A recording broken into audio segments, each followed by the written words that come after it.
We're starting a new chapter today. So this is 10th Canto, chapter number 54, entitled The Marriage of Krishna and Rukmini. I'll go ahead and share the screen here.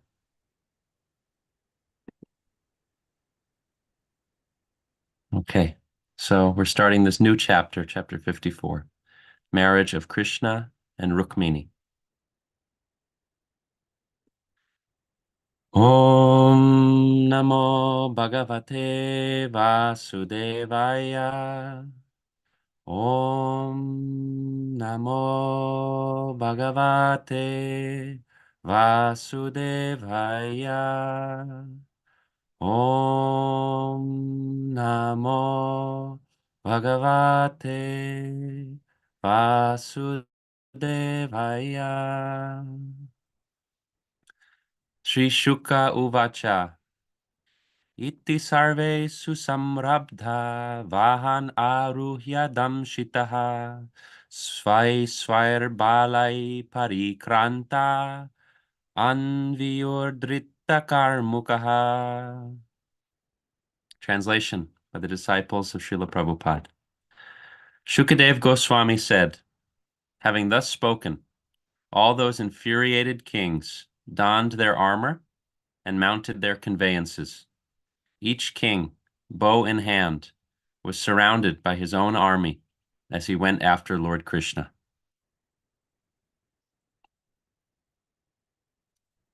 Anapatatta alokya yadavanika yuttapaha tastus tatsamukarajan vishpurja swadanum site. The commanders of the Yadava army, seeing the enemy racing to attack, turned to face them and stood firm, O king, twanging their bows. Ashva prishte gajaskande rato paste strako vidaha mumuchu saravarshani megha adrishvapoyata. Mounted on the backs of horses, the shoulders of elephants, and the seats of chariots, the enemy kings, expert with weapons, rained down arrows upon the Yadus like clouds pouring rain on mountains. Patyur balam sharaish chanam vikshya sumadhyamaha savriddhim aikshatad vaktram bhaya viva lalochana. Slender-waisted Rukmini, seeing her lord's army covered by torrents of arrows, shyly looked at his face with fear-stricken eyes. Our final verse for today, including a purport by the disciples of Srila Prabhupada. Prahasya Bhagavan aha masma bhairvamalochane vinangshyatya dunai tavakai shatravambalam. In response, the Lord laughed and assured her, "Do not be afraid, beautiful-eyed one. This enemy force is about to be destroyed by your soldiers." Purport. To express his great affection for Rukmini, Lord Krishna gallantly referred to his own Yadava army as your men, indicating that the Lord's entire dynasty was now the property of his beloved queen. The Supreme Lord Krishna desires to share his blissful opulences with all living beings, and thus he sincerely invites them to come back home, back to Godhead. The Krishna consciousness movement, introduced throughout the world by Srila Prabhupada on the order of his spiritual master, Srila Bhaktisiddhanta Saraswati Thakur, who himself preached all over India on the order of his exalted father, Srila Bhaktivinoda Thakur, is broadcasting the loving message of Lord Krishna. Remember him, serve him, return to him, and share in the infinite bounty of the kingdom of God. Agyanatimirandasya Gyananjana Shalakaya Chakshurunmilitam Yena Tasmai Shri Gurave Namaha Shri Chaitanya Manobishtam Stapitam Yena Bhutale Swayam Rupa Kadamayam Dadati Swapadantikam Vandeham Shri Guru Shri Yuta Padakamalam Shri Gurun Vaishnavamscha Shri Rupam Sagrajatam Sahagana Raghunatanvitam Tam Sajivam Sadvaitam Savadutam Parijana Sahitam Krishna Chaitanya Devam Shri Radha Krishna Padan Sahagana Lalita Shri Vishakanvitamscha He Krishna Karuna Sindhu Dina Bandhu Jagatpate Gopesha Gopika Kanta Radha Kanta Namostute Tapta Kanchana Gorangi Radhe Vrindavaneshwari Vrishabhanusute Devi Pranamami Hari Priye Panchakalpatarubhyascha Kripa Sindhubhyeva cha Patitanam Pavanebhyo Vaishnavebhyo Namo Namaha Jai Shri Krishna Chaitanya Prabhu Nityananda Shri Advaita Gadadhara Shri Vasadi Gaura Bhakta Vrinda Hare Krishna, Krishna Krishna, Hare Hare, Hare Rama, Rama Rama, Hare Hare.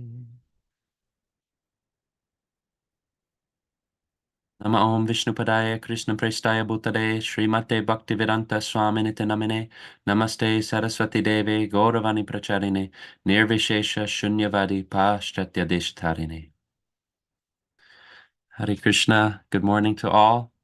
And before we begin, really would just like to sincerely seek the blessings of all of the devotees here, of the senior Vaishnavas, Adipurusha Prabhu, Arjuna Prabhu, Bhima Prabhu, so many of the incredible devotees who are present here, and each and every one of you, each and every one of the devotees here, because this is a collective experience, and we just pray that we can all come together, have a meaningful dialogue that is pleasing to Krishna, pleasing to our spiritual master, pleasing to all of the devotees, and can be enriching in our spiritual life.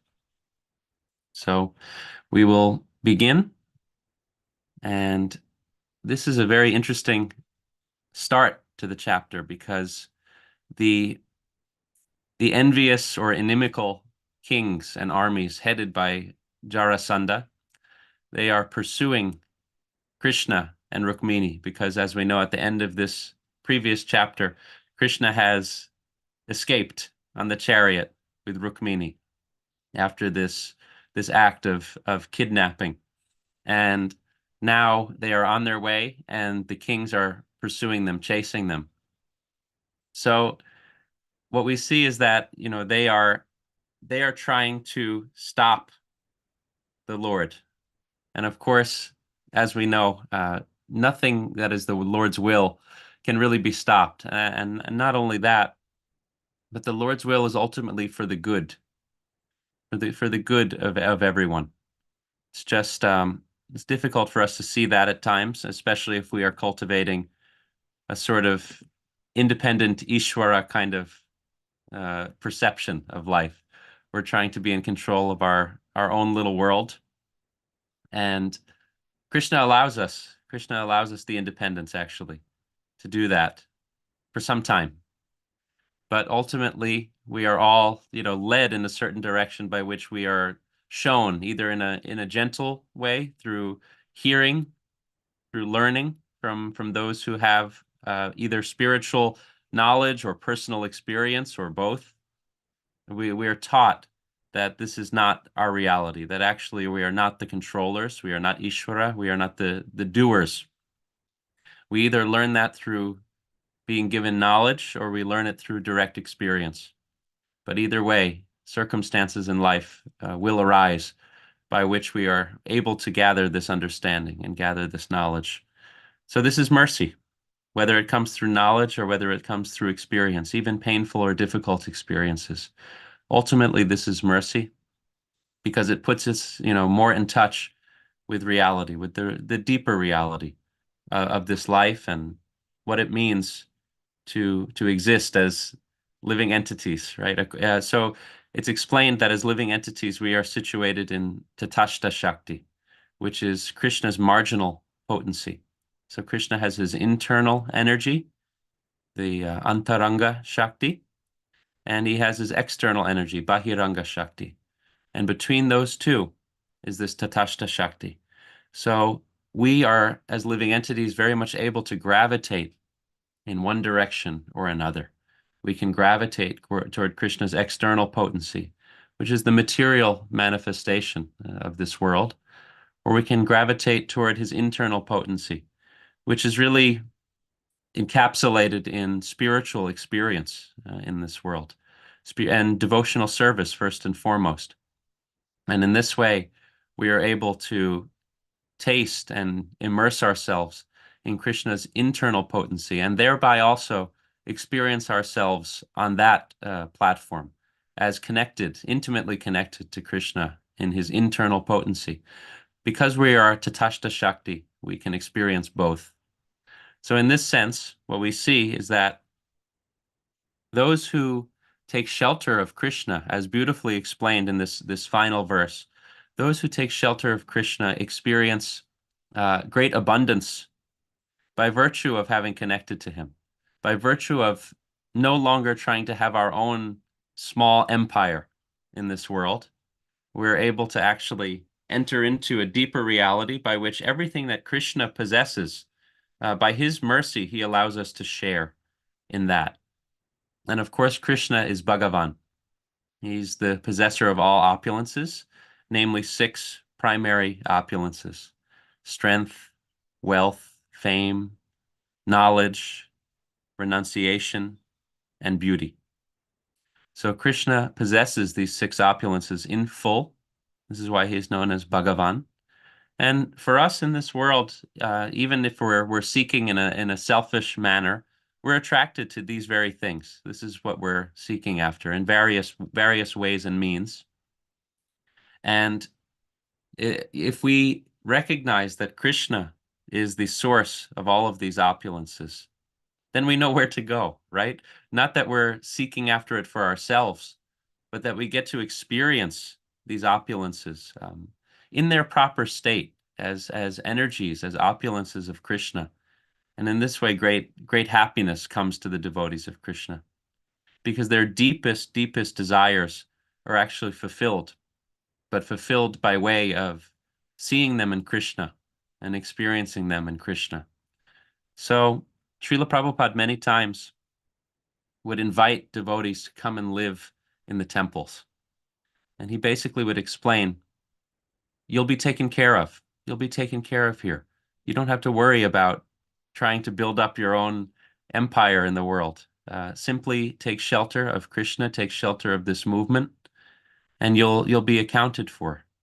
You'll be spiritually nourished, you'll be materially cared for.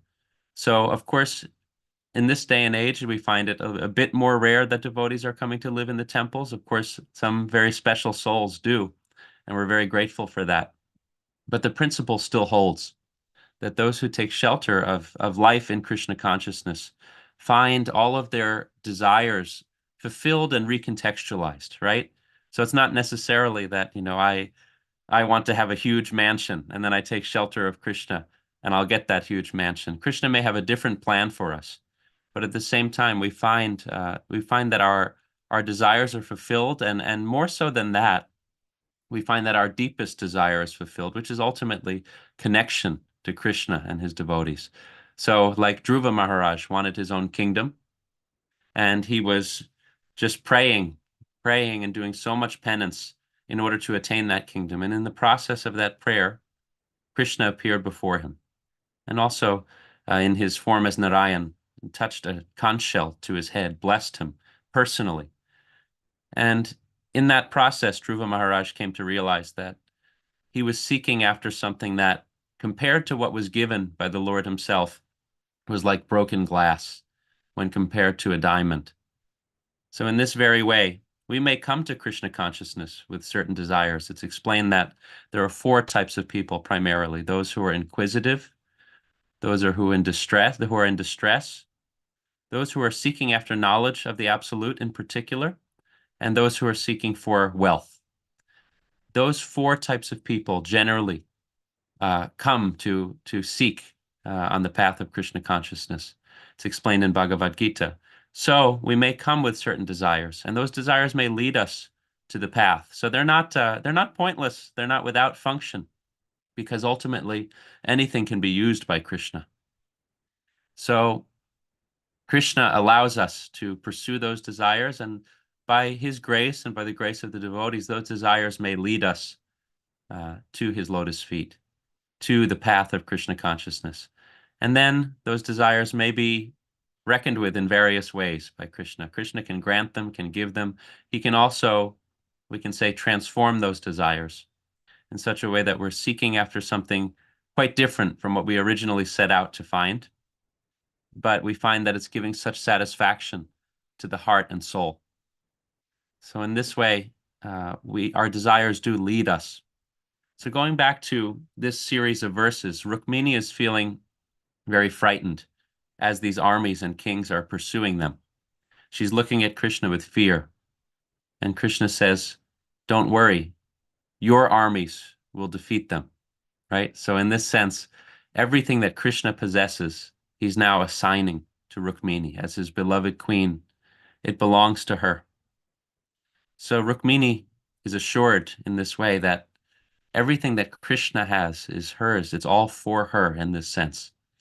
So Krishna is extremely generous with his devotees. He's very generous with everyone, really. He's providing so much. And what lies upon us spiritually is to come to see that it's all coming from Krishna. This is what will actually harmonize our experience in this world, right? So we can try to be greedy, we can try to see things as our own.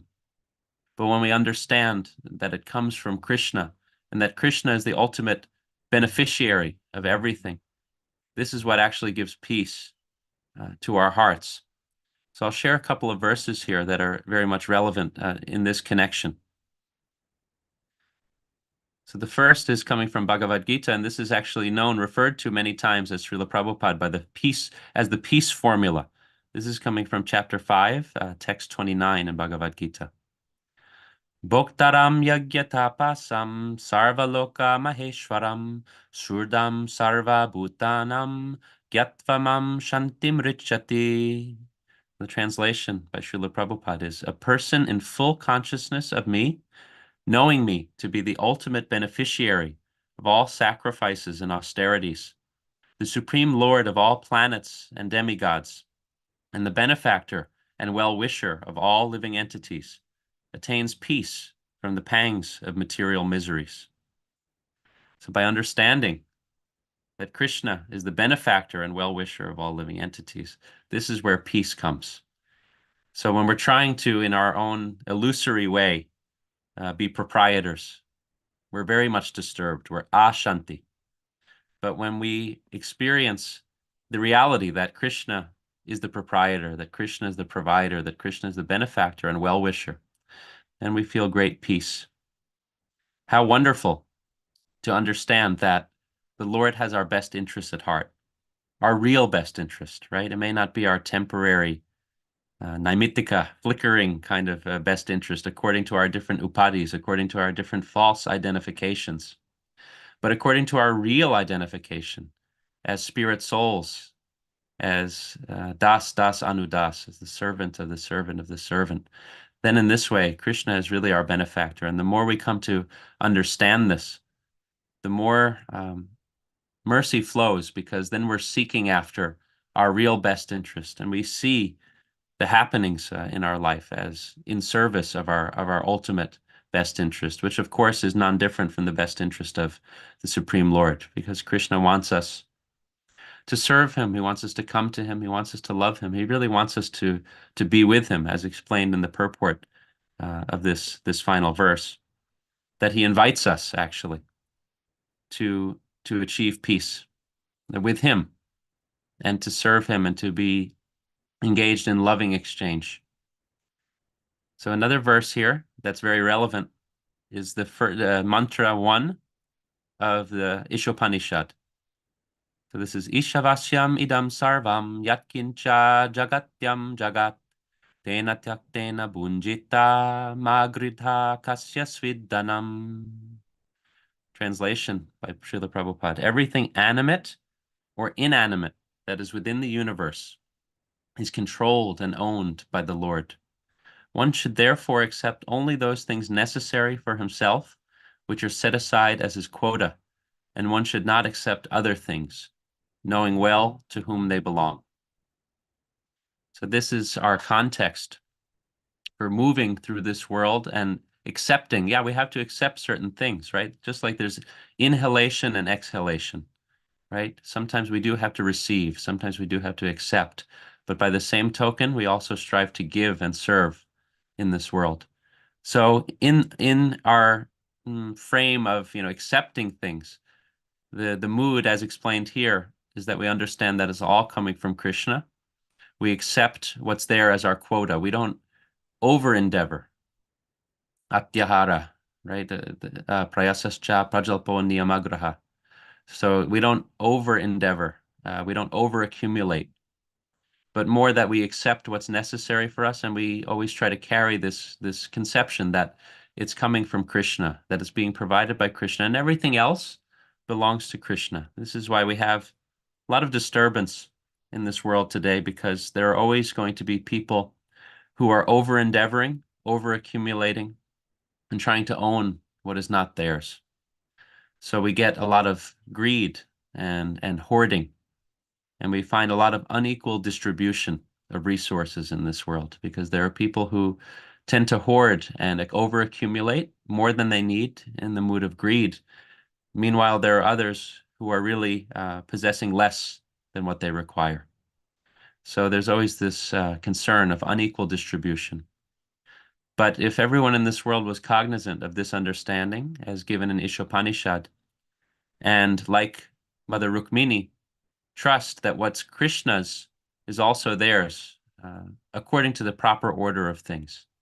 Not using that. Sometimes that can also be used as a way of over accumulating. It can be misinterpreted.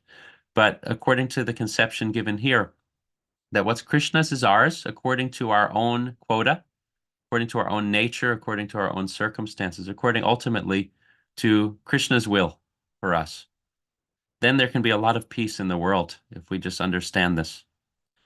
So we can see in nature that other living beings don't over endeavor or over accumulate or try to cheat others in the same way as we see in human life, unfortunately.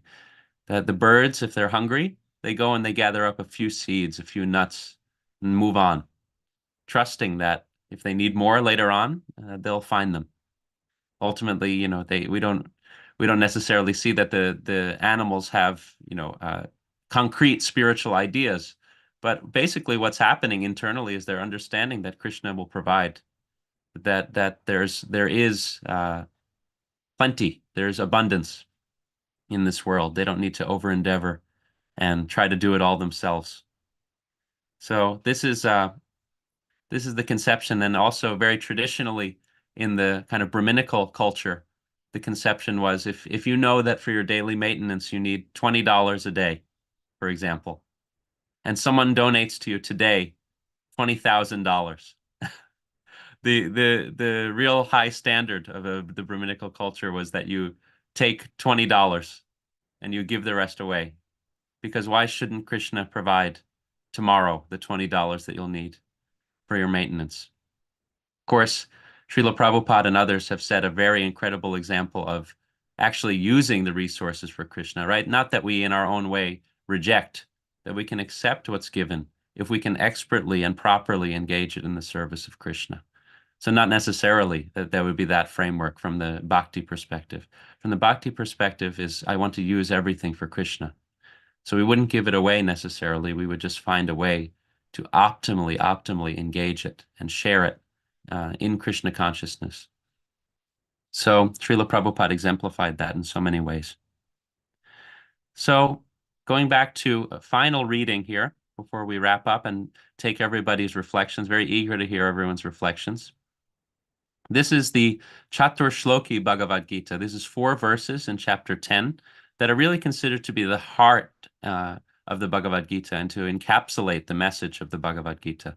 So these are texts 8 through 11 in chapter 10 of the Bhagavad Gita. And I'll just read the English here, because this also really summarizes the spirit of Mother Rukmini here, and also the spirit of Krishna, that he is saying, what's mine is yours, but engage it in my service. What's mine is yours, but give it back to me in love. And this is what Krishna wants. He wants our love.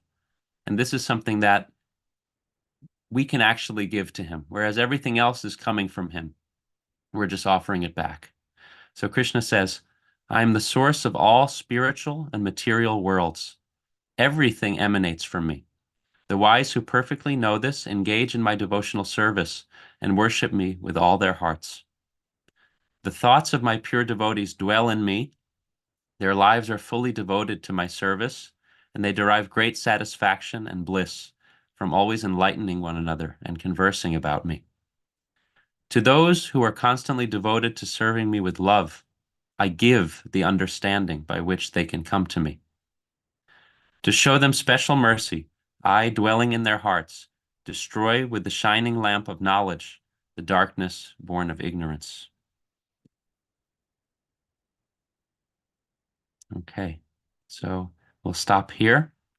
All glories to Srila Prabhupada, and we will be happy to hear from everybody, take everyone's questions, comments, reflections, thoughts, and thank you all so much. Hare Krishna. Thank you, Dina Bandhu Prabhu. Wonderful subject matter, wonderful elaboration.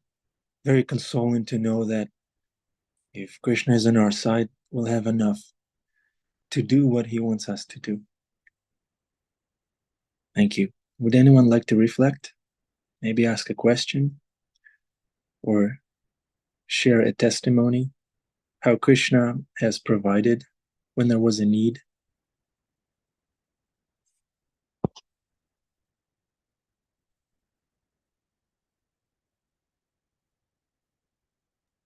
Hare Krishna. Hare Krishna Prabhu.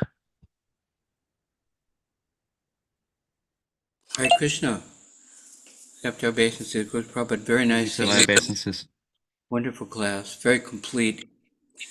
We can reflect something that you mentioned, not to contradict anything you said or add something, but we talked about the peace formula, and Radhanath Swami was in the speaking in a yoga studio, and everybody's going, Shanti, Shanti, Shanti.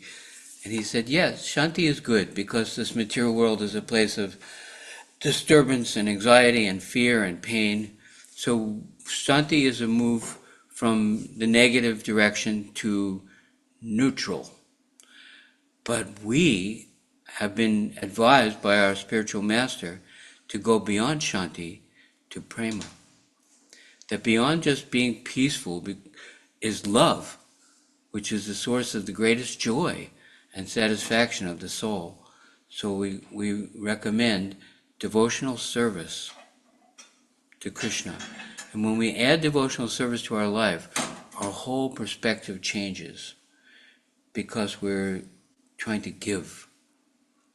And if we're just trying to protect ourselves and acquire for ourselves, or make ourselves the center of existence, somehow or other it's contrary to our highest nature, which is loving and giving.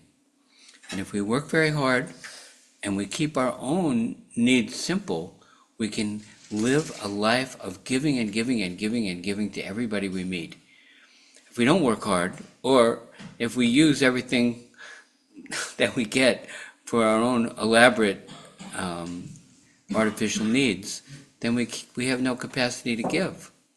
And there's just one quick verse here from the Bhagavatam that says, if you have more than you need, Rajatas, anyone who has more than they need is always in anxiety due to animals and birds which might take or destroy my excess, to thieves and rogues, to friends and relatives who might take my excess, to the government taxation, to the inevitable time factor or we're even in anxiety about our own selves, that we may blow it and whittle away what we've accumulated that we don't really need. But what we really need will be there.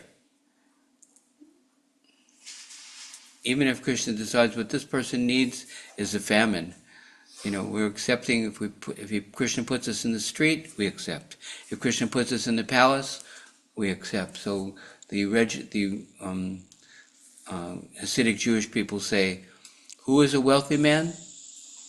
One who is satisfied with whatever the Lord has given."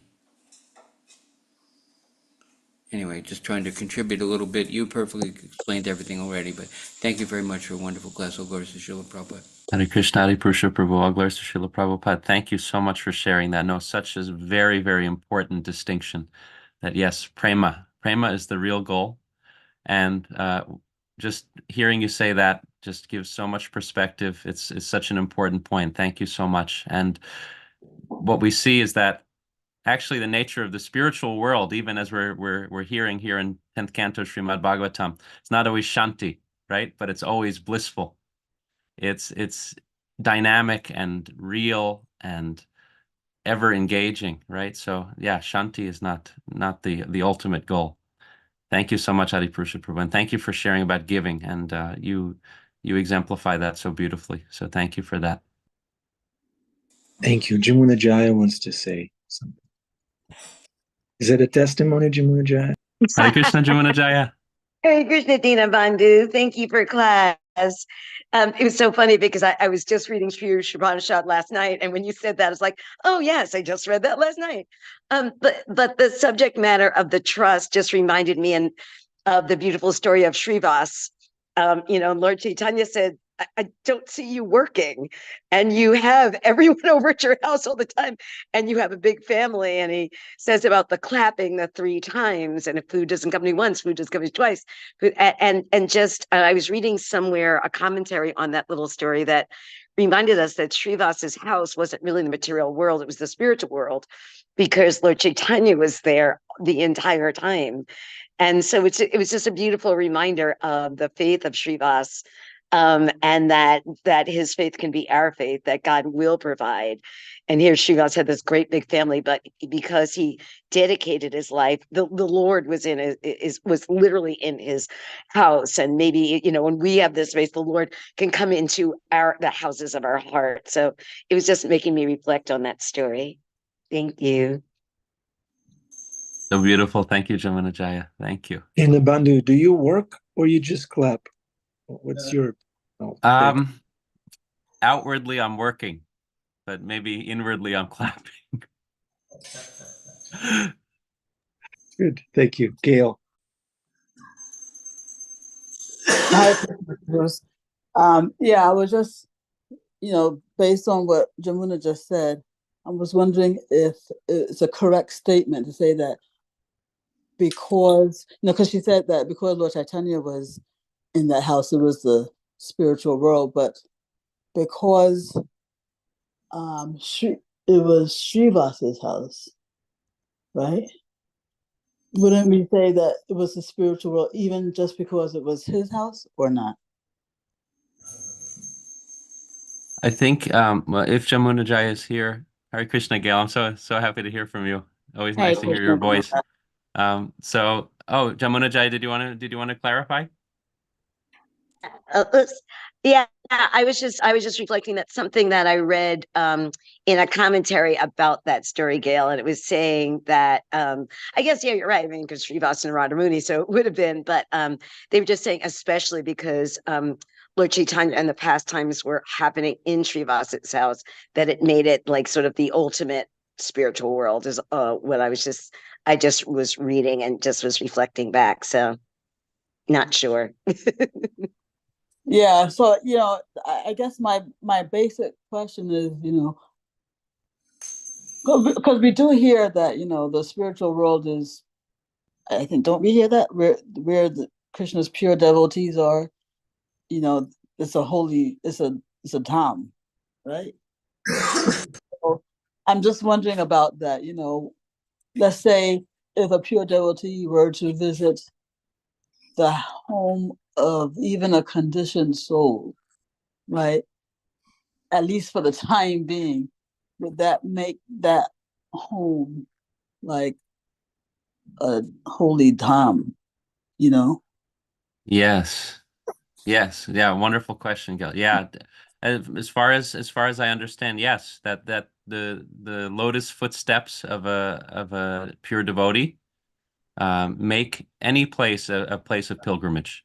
This is a place where very special presence remains. So we have of course the wonderful example of Srila Prabhupada in New York City, right? New York City at first glance, right, is a very, very chaotic, a materially weighed down place. But then there's a place like 26 Second Avenue. You go there and you feel this incredible peaceful presence. You feel Srila Prabhupada's presence there very deeply. And on a deeper level, I think this can be said of, the whole city of New York, because of course Srila Prabhupada was in many places throughout New York. He certainly around the Bhakti Center, we can be quite sure that he was walking these same streets. And yeah, there's something it's coming from the Jain tradition, but they call their saints, they call their holy people Tirthankaras. So it means, literally that those who, where they go, it becomes a tirtha, becomes a holy place. So I think the same would apply in our tradition. Yeah, and I'm also thinking of the words of Dhanadhar Maharaj, who always refers to the dust, the effects of the lingering effects of the dust of Srila Prabhupada's lotus feet on the Bowery, or the area of Second Avenue, and why the spirituality has continued to take off from that neighborhood, but because I'm still immersed in like materialistic consciousness, I'm just wondering, like let's say a sannyasi or somebody's guru visits the home of any Joe Schmo, right? Does it become a holy dham only while that pure devotee is in that place, or does he kind of take the holy dham with him when he leaves? It's just a little blurry for me, when it comes to that. I don't know. Yeah. Yeah, that's a really interesting question, Gail. And to be honest, I can't authoritatively answer that. I don't really know. If anyone here does know that or would like to share, very much open to that. But it seems to me that without a doubt, the place becomes more sacred for Yeah. sure, Oh just by yeah. having had that person there. Yeah. Um, That yeah, makes but I don't know, for sure in terms of the technicality if it's always considered to be. But I think in a certain way, it would be a place of pilgrimage for those who are aware of that holy person's presence there. So we can think about, like a place like, the YMCA building in Butler, Pennsylvania, where Srila Prabhupada went very, very early after coming to the United States. Um, that's a place that probably on most days, people walk past it, right? Not on the same level as something like 26 Second Avenue, where we have this clear remembrance of that place, and we know that Prabhupada was there, and it's very much commemorated in that spirit. But the YMCA building in Butler, Pennsylvania, I would definitely consider to still be a place of pilgrimage. And I think those who are aware of it, they may be more or less hidden, these places, but to me, it seems that they still are completely sacred. Actually, your answer to me, I'm going to stop talking, but your answer to me reminds me of another thing that I've heard, though, that it's not just a one-way street, that the Holy Dham has a purificatory effect, but the consciousness with which you regard that Holy Dham, it can kind of like amplify the effect of it. So it's not just like an either or situation, Yes, because the pure devotee's presence had touched it, it will have its effect, but it amplifies in proportion to the receiver, you know, the one who visits that place or even just thinks of that place. I think that's why, you know, people who go to Vrindavan, yeah, they're affected while they're there, but you can still continue to be affected even if you leave the physical locale and just, you know, think of that place. So maybe it's something like that. Right, right. Thank you for sharing that, Gail. Yeah, that makes sense. And you know, it's really there's a deeper reality also, which is that you know it's not only about the physical place, but yeah, as you're saying, we come away from a holy place with some transformation, and it aligns with this wonderful comment that Bhima Prabhu just made in the chat here. He says, "Remembrance of the pure devotee makes the heart a holy dham." Yes, yes, like that. Thank you for that, Bhima Prabhu. Thank you, Yes. Gail. Thank you so much, Prabhu. Thank you. Thank you. Hare Krishna. Anyone else have anything to share this morning? It'd be great to hear from anyone. Dear devotees, it's your turn. Henry Prabhu. Henry Prabhu. Hare Yes, Krishna. you know, Hare Krishna, that was a wonderful class. I turned on a little late, but you know, speaking of a holy place, and next weekend we're opening an amazing temple in suburban Washington, D.C. that is actually on a spot where Prabhupada stayed in 1976. And you know, and actually he told them to develop that property and make it beautiful, and he was there. And I've always meditated. I've been going to that temple since 1983, and I knew that Prabhupada was there, and I've always meditated how sacred it is that his footsteps were on that property. And now we're seeing it manifested in an incredibly beautiful $15 million building that's going to be for the Lord. And in a property that was purchased by the devotees with a $25,000 down payment back in 1976. And boy, have there been some ups and downs there, you know. But there's been a lot of faith and so much service and so much love, and so and it seems to me that like exactly where the bed that Srila Prabhupada slept is exactly where the altar is right now. So almost precisely. So anyway, it's a wonderful thing to meditate on, and I just wanted to share that with you. Thank you, Hare Krishna. Where is that, Henry Prabhu? What's the geolocation? So that's Washington, the ISKCON of DC in Potomac, Maryland. It's called ISKCON of DC, and it's been on that property since 1976. You know, Prabhupada stayed there for several nights during the 4th of July celebrations of the 200th anniversary of the United States of America, which he also visited. And Hare Krishna. Hare Krishna. Thank you, Henry Prabhu. Thank you, Jaini Tai Prabhu, for the darshan. Good to see you. A darshan. Turn on your cameras if you can.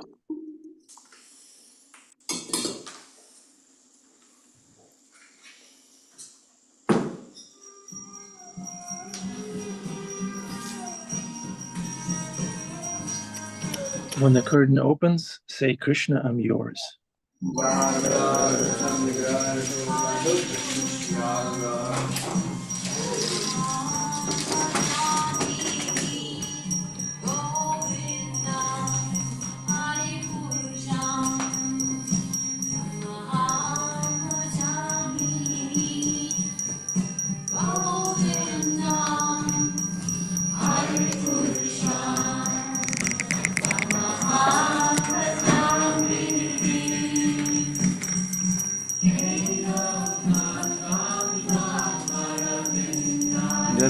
Nilayataksam Bharavatam Samasitam Buddhasudaram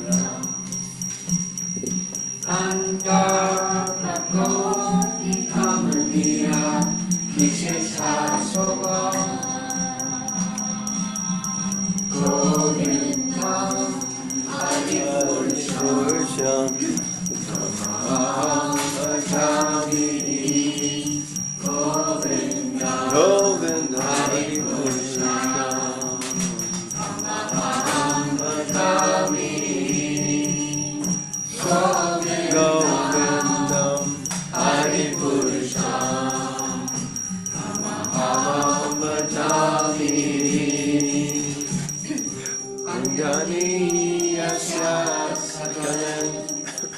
Priya Priti Manti Asyanti Panti Kalyanti Chiram Jaganti Anadachimaya Sadhu Balavigrasya Govindam Hari Purusham Tamaham Bhajami Govindam Hari Purusham Tamaham Bhajami Govindam Hari Purusham Tamaham Bhajami Govindam Hari Purusham Tamaham Bhajami. Yeah, the line was Adipurusham, and Adipurusham Prabhu manifested on our screens. It's Krishna miracle. Okay, Hare Krishna. The holy place is a holy place, but our acharyas are so wonderful and merciful that they give us our part to play in developing them. Srila Prabhupada was here, but the devotees like Jainitai, Adipurusha Prabhu, they are here now, channeling that mercy that was the seed of which was planted by Srila Prabhupada. So we have our part to play. Isn't that wonderful, Dina Bandhu Prabhu? We're not left out. We have service. Absolutely wonderful. Yeah, we're so fortunate to have been given, right? Actually, I realized in the purport here, they're talking about how Srila Prabhupada received so much from Srila Bhaktisiddhanta Saraswati, and Srila Bhaktisiddhanta Saraswati was engaged by his father, Srila Bhaktivinoda Thakur. So in the same way, like you're saying, Ananda Bihari Prabhu, we're really fortunate to step into this tradition and to step into this lineage and to receive everything that's been given. Yeah. Thank you. How fortunate we are that we have some service to do. Okay, Dina Bandhu Prabhu, any final instructions for us? Teachings? Thank you. And I just want to thank everybody, and we'll be praying for Donald Prabhu and just praying that all is well with everyone. So nice to see everyone. Thank you. Jai. Thanks, everyone. Have a wonderful Sunday. Go to the holy place and share it with others. Hare Krishna. Hare Krishna.